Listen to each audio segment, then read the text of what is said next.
Okay, so in California, if you decide to go solar, you'll be credited at the retail price. So now let's say a little bit about what the retail prices are. This is the most technical slide I'm going to do. You know, students always, even on a Saturday morning, but this is the most technical one. So this describes roughly what your electricity prices would look like, what your electricity rates would look like if you were a PG&E customer. So on the horizontal axis, I have your monthly electricity consumption, and then the vertical axis is what you're paying in terms of dollars per kilowatt hour. So if you're super, super frugal and basically never are at home, maybe you would use 200 kilowatt hours a month. That's a really low usage. And what this means is that for those first 200 kilowatt hours, you would pay roughly 15 cents. And so your total electricity bill would be $30 for the month. But if you live in a hot place, maybe you live in Danville, you have air conditioning, you have a pool, you have a pool pump, you might be way out here and using more like 1,300. But what happens is that for the last 600 kilowatt hours you're using, the price per kilowatt hour is more than double what the super frugal person was paying for their first 200 kilowatt hours.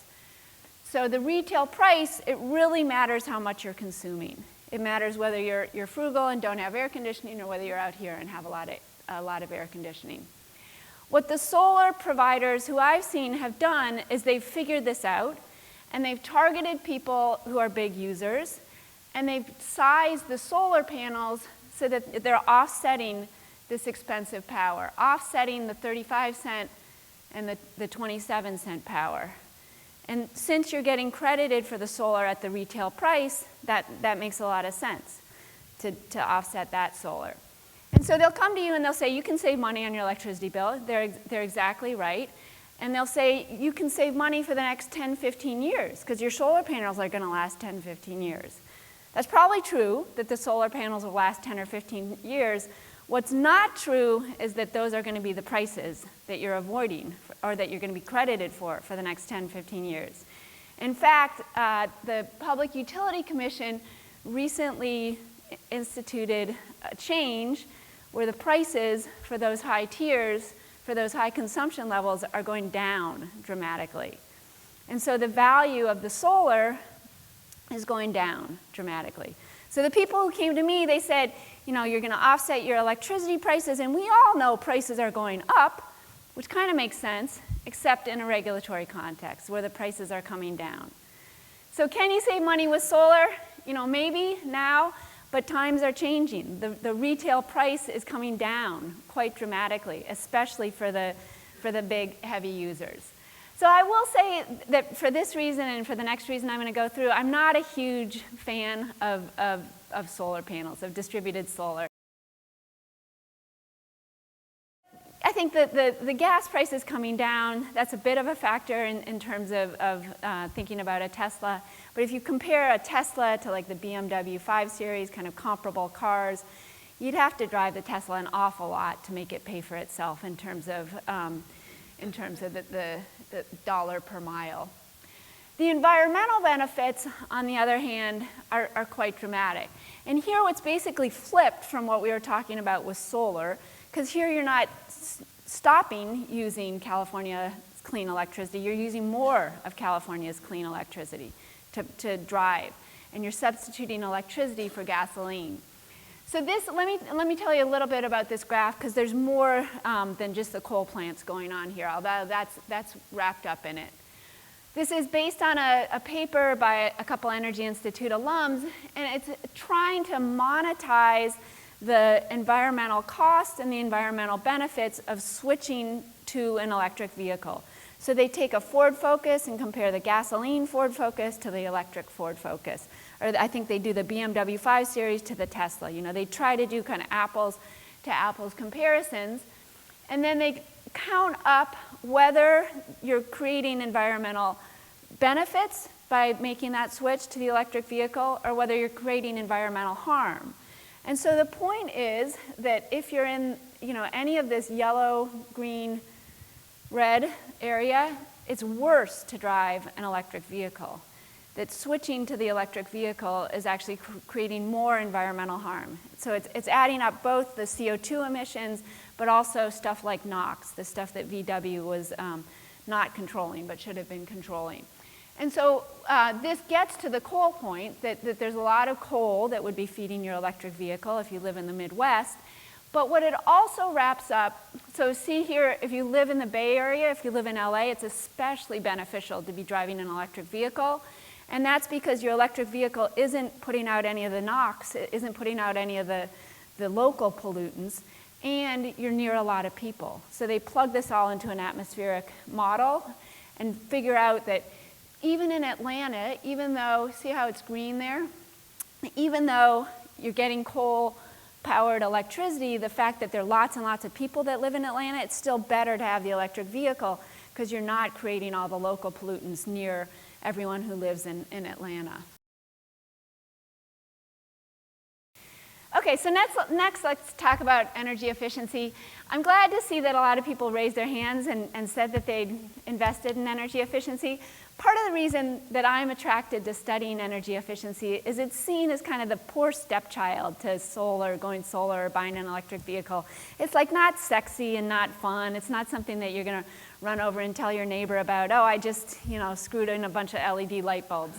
But for that and I guess I should say that the work that I've been describing so far is others and the Energy Institutes. The work that I'm going to talk about now is some of my own.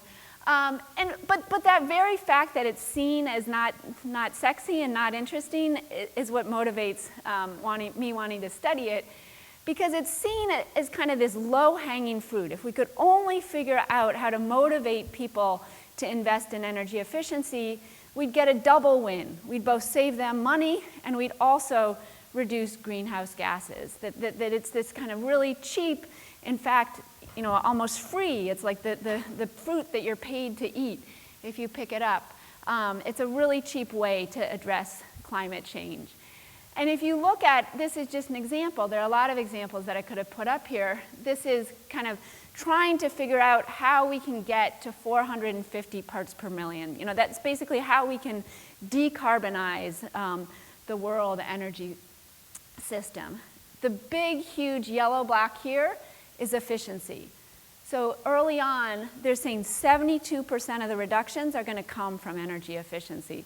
So to me, this just screams out that we really need to understand energy efficiency. If projections are relying super heavily on it as the carbon mitigation strategy in order to address climate change, we really need to understand efficiency. So we've, as I said, we're motivated to study this idea of why aren't people investing in energy efficiency when it's supposed to be such a good deal. So we're doing research projects, we're forming partnerships. We have an ongoing project with the utilities, with PG&E and Southern California Edison. And we're also doing outreach and training and basically helping policymakers understand the newest techniques for measuring what energy efficiency programs are delivering. Unfortunately, one of our early projects showed that an energy efficiency program, the Weatherization Assistance Program, was delivering much lower savings than what had been projected. So we've been engaged with the DOE in a bit of back and forth over this program because they're not that happy with the fact that we've shown that it's not working. But just to summarize, the savings that they projected, they used an engineering model of the homes and projected the energy savings, were what was actually realized was only about 40% of what was projected. So that's unfortunate. If you think about it in terms of what they spent to weatherize these homes, they spent about $4,800, and the energy savings they delivered were only about $2,400. So this and other work has made me a little not super enthusiastic about home retrofits as a way to pursue energy efficiency. I think home retrofits involve a lot of individual homes, and every individual home is different, and you got to sit down at the kitchen table and figure out, what you're going to do in terms of the home retrofit, and that's all costly. I don't want to come across as being completely negative on energy efficiency. You can definitely, in our home, we swapped out all our kitchen light bulbs and replace them with LEDs, where there's a noticeable dip in our electricity bill. We replaced our refrigerator with a new refrigerator. Again, there's a noticeable dip in our electricity bill.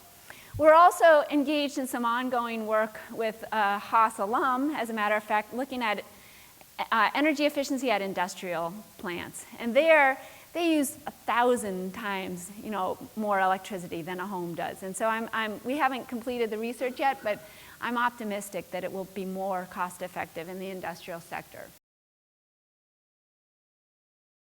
As I said, we need to export both technologies. That's something that makes sense. We need to export new ways of doing things, but we also need to think about exporting policies. So for instance, in California, if we are relying too heavily on energy efficiency, and it turns out that it's not working, like we found with the Weatherization Assistance Program, we don't want to be convincing India and Kenya and everyone to be relying on energy efficiency. We want to think about other climate solutions. We want to think about maybe things like carbon capture and sequestration. But finally, we do need to understand that the drivers of energy demand are different in the developing world. You have people that are connected to the electricity grid for the very first time, using electricity in a very different way than the typical homeowner in California. So I love this idea of the solar panel on the thatched roof. It's just a very different setting. So I've started doing some research, as I said, over the past 5 years.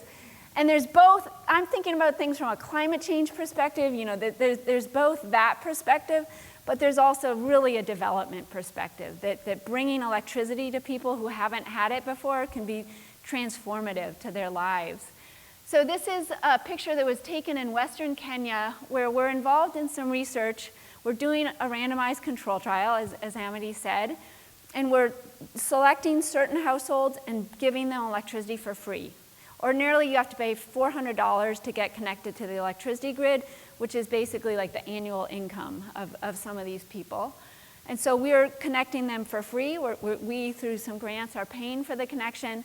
And then we're going to track. We're going to see how their lives change. We're going to see, do their kids study more at night? Or do their kids watch more Disney cartoons on TV? What is the outcome that electrifying a household gets for you?